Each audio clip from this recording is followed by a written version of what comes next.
And this is all the real deal through telescopes. This is not some made-up internet stuff. This is what's really actually happening on the sun all the time.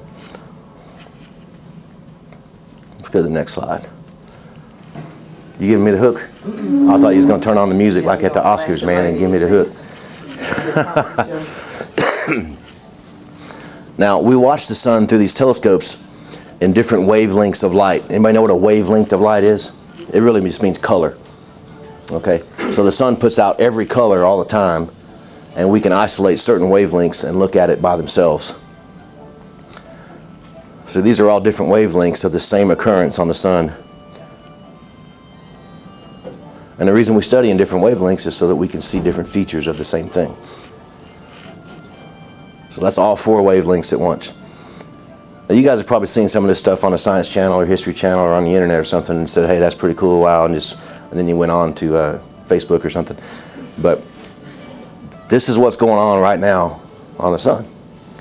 And luckily, we're 93 million miles away, so we're not going to get vaporized by this. But it is incredibly interesting, very dynamic science that you can study.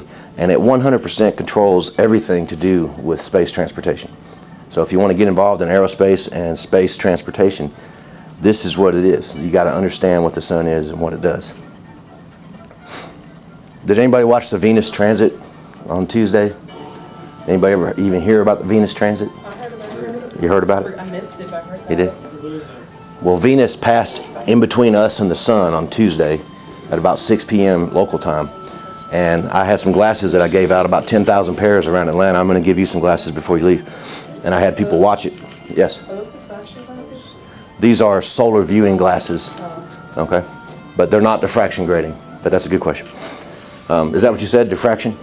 Yeah. Diffraction glasses, that's very good. Diffraction glasses give you the spectrum of the sun. This lets you look at the sun directly in all the wavelengths at once. And last Tuesday, you could have seen Venus just gliding by the sun. That happens about once every 120 years. The next one. Sorry? 2117. 2117. So if you live to 2117, you'll get to see it again. I will not be living until 2117. But I was out in Hawaii. Has anybody been to Mauna Kea? Ever heard of Mauna Kea? It's the largest volcano in Hawaii. It's the highest point in the world. If you count the part that's underwater, Mauna Kea is by far the tallest mountain in the world. And I was there with a NASA team that broadcasts the Venus transit around the world.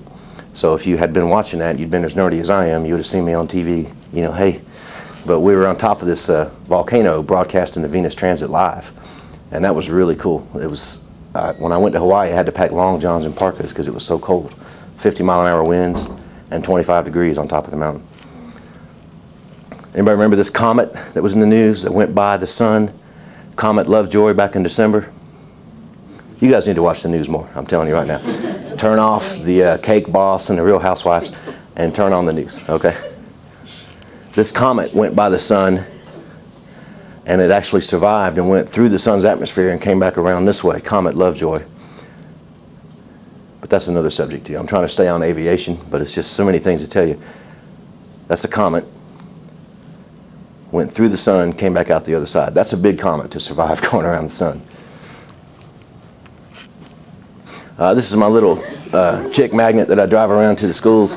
It's a gangster mobile.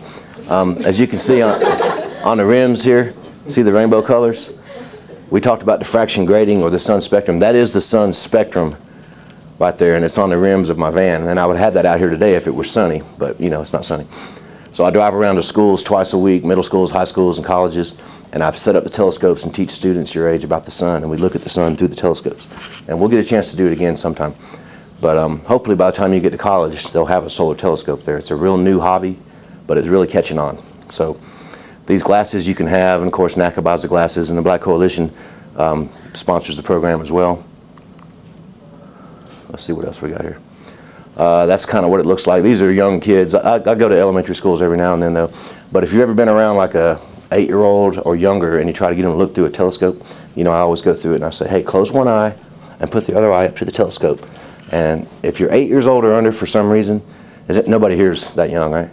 If you get some young kids and you say do that, almost every time they close both eyes and they stick their nose in the eyepiece. I don't know why that is, but just about every single time. Doesn't matter how smart they are. You just don't get the motor skills. Can everybody close one eye in here? Let me see. Who's got 3 eyes? Anybody got 3 eyes? If you got 3 eyes, close 2 of them. Okay. And then for some reason, younger students just cannot do that. It just always amazes me. Here's some stuff that's been in the news lately. And this presentation is designed for all kinds of audiences, so this is the part where I brag about the program, but you guys don't care about that.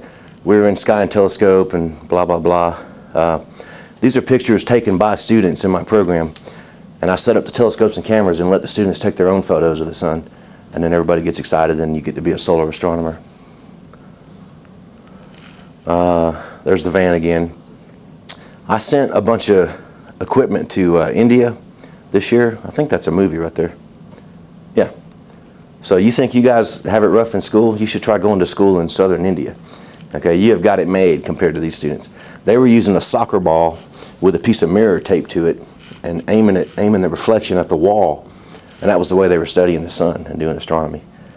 Okay, so I said, no, that's not going to do. So I sent them a bunch of solar goodies. And now I do this in 17 countries around the world. So there's, you know, hundreds of thousands of people that have been hit by this program. And they're using posters from NASA and telescopes and things. Look at these guys.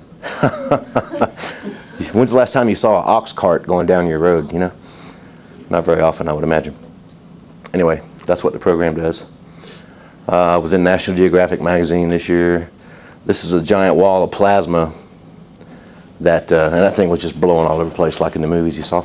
And that was photographed by a 9-year-old at one of my events, and her picture got into National Geographic, so she was very excited. Here's another pretty cool thing. Do you see that thing just go by? Anybody know what that is? Satellite. Yeah, but which satellite? You don't recognize that? That's the International Space Station. So there's 9 people inside this thing when we saw it go by, and this was filmed by a 10-year-old at one of my events. So these little kids can do it. I know you guys can do it, and I'd love to help you out and get involved in this. It's a very exciting field, and it is 100% related to aviation. So that's the space station going across the front of the sun. And you know, the sun's really small. You know how big the moon is in the sky? The sun is exactly the same size as the moon from our point of view. Even though it looks like it's really big with all the glare and everything, when you get down to it and cut the glare out with these glasses, it's the same size as the moon. Does anybody know what that causes in the sky sometimes, since they're both exactly the same size? What? Solar eclipse. We are the only planet in our solar system that has a moon that's just the right size to eclipse the sun. And that won't last very much longer. In about 8,000 more years, it's going to be, the moon's going away from us. So in another 8,000 years, we won't have any more solar eclipses. So this is a really special time, and you guys are lucky to be alive during this time. In fact, there's going to be a solar eclipse. Anybody know when it's going to be? Well, I'll tell you. On my birthday in 2017, and Angie and I will be long retired and we'll be on the beach. But in 2017, there'll be a solar eclipse that you can see from here. And if you keep your glasses, you can just watch it with those glasses. And that's really cool to see. Anyway, that's another big prominence that came off the sun. You see how it's shaking so much? That's how strong the power is of the sun. Or was that somebody knocking the table? These are sunspots taken by little students in my program. There's another. We get a lot of planes flying by the sun. This is an actual image from my telescope taken by students. Anybody know what kind of plane that is? It's a F-16. Air Force 2? No. It's like an F series. That's a 737. Oh. No, I'm kidding. Who knows? Anybody know? Because you see what's got, where are the engines on this airplane? I said F-16, but I can't tell because of the angle. That's not an F-16, it's a passenger jet. It is? Yeah, 737. They have 2 small engines, one on each wing. And you see the little winglets right here on the wing? Oh, okay. That means 737. That's a Southwest airplane that was taken off from Greensboro that flew in front of the sun. And we get things around here, since we're such a busy airport, we get stuff flying in front of the sun all the time.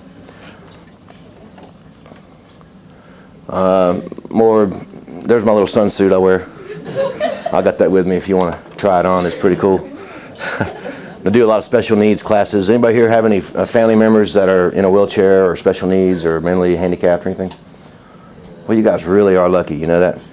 Well, I'll tell you something. Handicapped students usually have the same brains we have. They're all exactly the same as we are.